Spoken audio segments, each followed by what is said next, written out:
کمزور انسان کی پہلی نشانی معاف نہیں کرے گا۔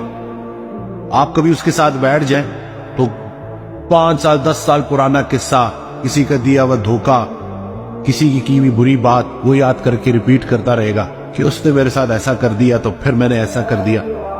تو ایسا انسان بڑا کمزور انسان ہوتا ہے، کیونکہ وہ آگے نہیں بڑھ سکتا، وہ اسی نیگیٹیوٹی میں مبتلا رہتا ہے، اور اس کے ساتھ بیٹھنے سے آپ کو بھی بڑی نیگیٹیوٹی محسوس ہوتی ہے۔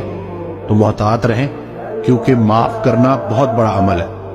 معافی مانگنے والا یا معافی دینے والا بڑا دلیر ہوتا ہے، تو جو معاف نہیں کر سکتا وہ بڑا کمزور انسان ہے۔ تو یہ ہے پہلی نشانی۔ دوسری نشانی کمزور انسان کی یہ ہے کہ وہ اپنی غلطی تسلیم نہیں کرتا۔ کبھی کوئی ایسی بات آ جائے، کوئی کانفلکٹ آ جائے، تو آپ دیکھیں گے کہ وہ فل زور لگائے گا، اپنی غلطی نہیں مارے گا۔ کسی بھی مسئلے کا جو وجہ ہے نا وہ دوسروں پہ ڈالے گا، خود کو بیچ میں انوالو نہیں کرے گا، جتنا مرضی بھی آپ کر لیں۔ تو یہ انسان بھی بڑا کمزور ہوتا ہے، اور یہ انسان بھی آگے گرو نہیں کر سکتا۔